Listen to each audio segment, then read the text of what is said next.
حدیث نمبر 2356 ہے اور موضوع ہے اللہ تعالیٰ سے کیسے شرمایا جائے۔ عن سعید بن یزید الانصاری، روایت ہے سعید بن یزید انصاری سے، ان رجلا قال، بے شک ایک آدمی نے کہا، یا رسول اللہ، اے اللہ کے رسول، اوصنی، وصیت کیجئے مجھے۔ قال، فرمایا، اوصی کا ان تستحیی من اللہ عز وجل، اوصی کا میں تجھے نصیحت کرتا ہوں، ان یہ کہ تستحیی تو شرم و حیا کرے، من اللہ عز وجل، اللہ عز وجل سے، کما جیسا کہ تستحیی تو شرم کرتا ہے، رجولن ایک آدمی سے، من صالحی نیک لوگوں سے، قومی کا اپنی قوم کے۔ سعید بن یزید انصاری بیان کرتے ہیں کہ ایک آدمی نے کہا، اللہ کے رسول مجھے نصیحت کیجئے۔ آپ نے فرمایا، میں تجھے نصیحت کرتا ہوں کہ تو اللہ سے اسی طرح شرم و حیا کر جس طرح اپنی قوم کے نیکوکار اشخاص سے شرماتا۔ مسند احمد کی کتاب الزہد کے 46 نمبر پر حدیث ہے۔ ابو عروبہ الحرانی نے طبقات میں اسے والیوم 2 پیج 10 پر لکھا ہے، اور المنتقی میں یہ والیوم 1 پیج 12 پر ہے۔ بہقی اور خرائطی نے اسے مکارم الاخلاق میں 50 نمبر پر تحریر کیا۔ یہ تخریج امام البانی کی ہے۔ نبی صلی اللہ علیہ وسلم نے توجہ دلائی ہے ظاہری چیز سے، ایک ایسے کام سے جو ظاہر میں عموماً ہوتا ہے۔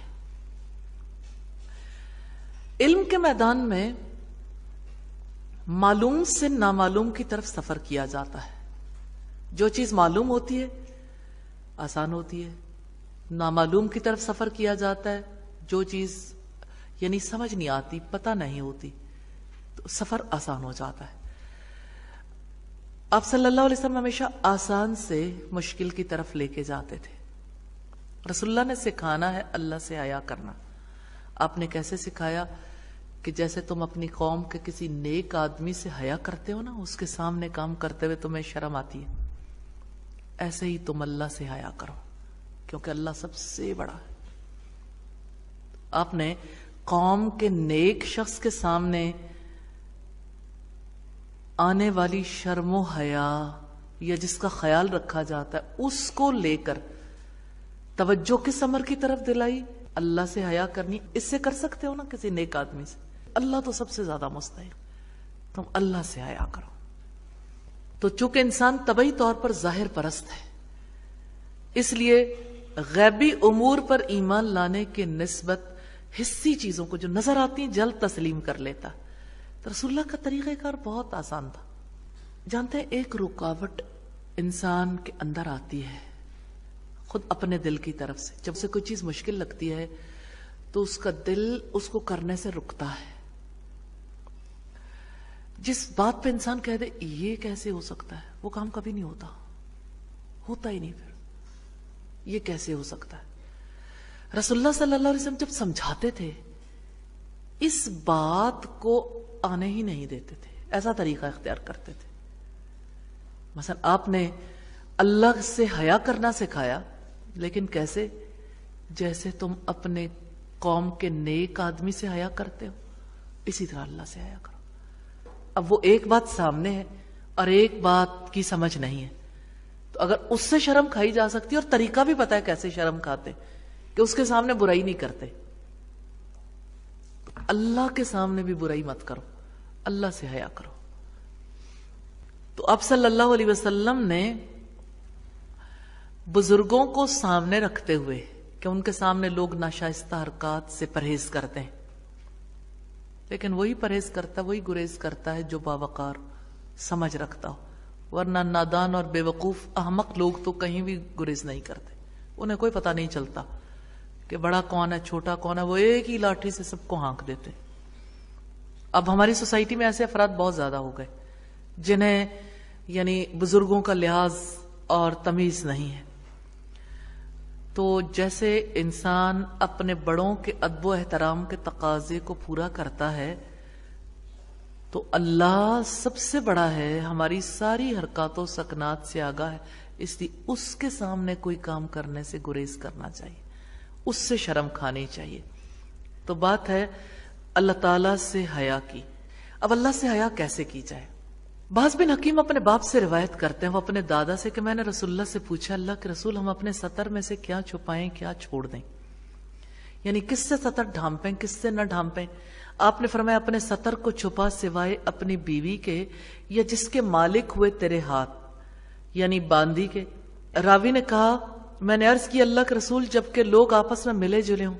آپ نے فرمایا اگر تجھ سے ہو سکے کوئی شخص تیری شرمگاہ نہ دیکھے نہ تو اس کو دکھا۔ میں نے کہا اللہ کے رسول جب ہم میں سے کوئی اکیلا ہو یعنی خلوت میں ہو؟ آپ نے فرمایا اللہ زیادہ مستحق ہے بنسبت آدمیوں کے کہ اس سے حیا کی جائے، یعنی تنہائی میں بھی برہنہ نہیں ہونا چاہیے، اللہ سے شرم کرنی چاہیے۔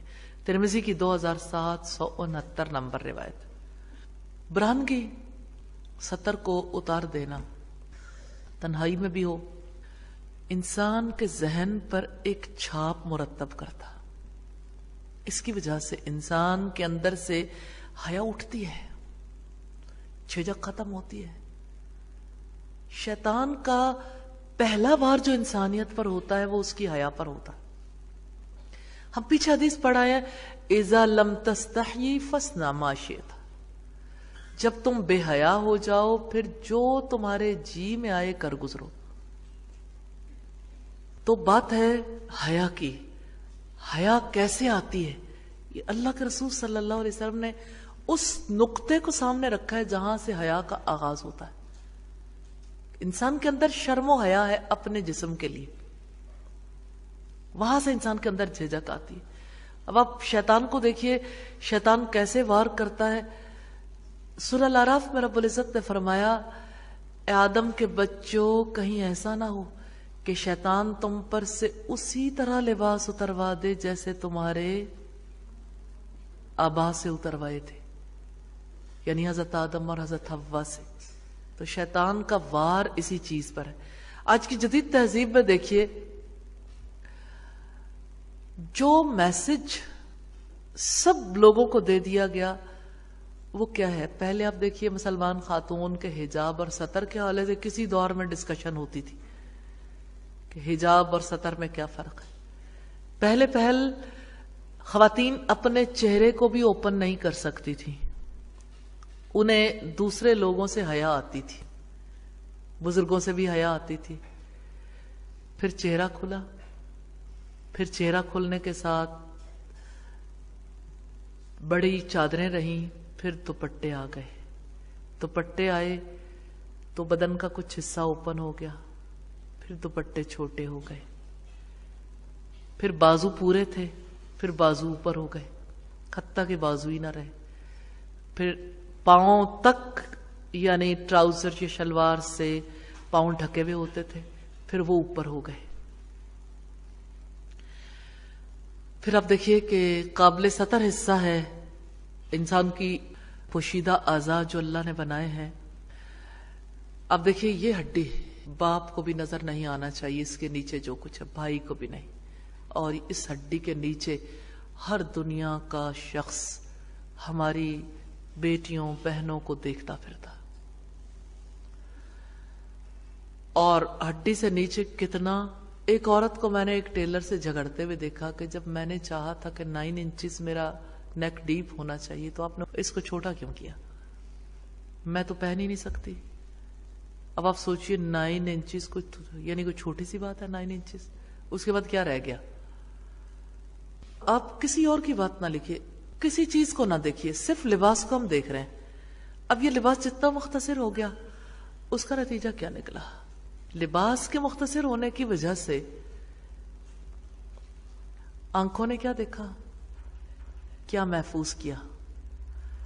یہ ابھی دیکھنے والی آنکھ دیکھ رہی ہے، لیکن جس وقت دیکھنے والی آنکھ کسی کے بدن پر پڑتی ہے تو اس کے بدن میں بھی آگ لگاتی ہے، چاہے وہ کسی کو نہ دیکھے، اس کے بدن میں بھی آگ لگتی ہے۔ کیا چیز چل رہی ہے؟ جیسے بجلی کا کرنٹ دوڑتا ہے، ایسے ہی بے حیائی دوڑتی ہے، ایک کی نظروں سے دوسرے کے بدن کے اندر منتقل ہو جاتی۔ یہ تو صرف غیر محسوس ہے سلسلہ، صرف لباس۔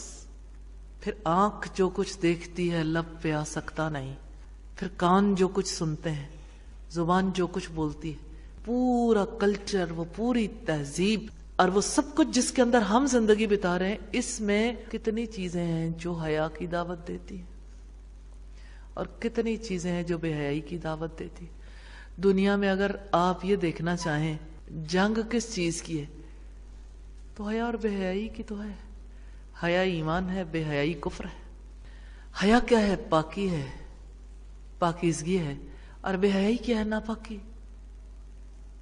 تو اللہ نے کیا فرمایا کہ خبیث اور طیب، پاک اور ناپاک کبھی برابر نہیں ہو سکتے، اگرچہ ناپاک کی کثرت تمہیں کتنی اچھی لگے۔ تو اس حیا کا آغاز کہاں سے ہوتا ہے؟ اللہ کے رسول صلی اللہ علیہ وسلم نے فرمایا اللہ سے حیا کرو۔ بس بات اتنی ہے، لیکن پوری زندگی پہ حاوی۔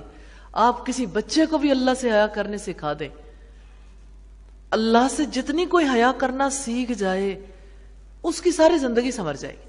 مثلا فرض کریں کہ ایک انسان صرف ایک کام سیکھتا ہے کہ اللہ سے اسے حیا آتی ہے، اب کیا ہے؟ عبادت میں کیا ہوگا؟ اخلاص نہیں آئے گا عبادت میں اخلاص، عبادت بدل جائے گی۔ نماز، وضو، روزہ، زکوٰۃ، حج، تنہائی کے سارے کام۔ جس کی تنہائیاں مسلمان ہو گئیں، جس کی تنہائی پاک ہو گئی، اس کے باقی معاملات جو لوگوں کے سامنے وہ تو خود بخود پاک ہو جائیں گے۔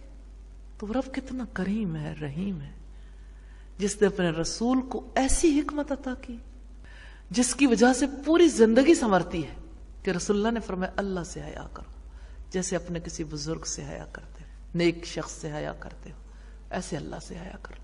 اور سادہ طریقہ کتنا ہے، اس میں میتھڈ بھی ہے۔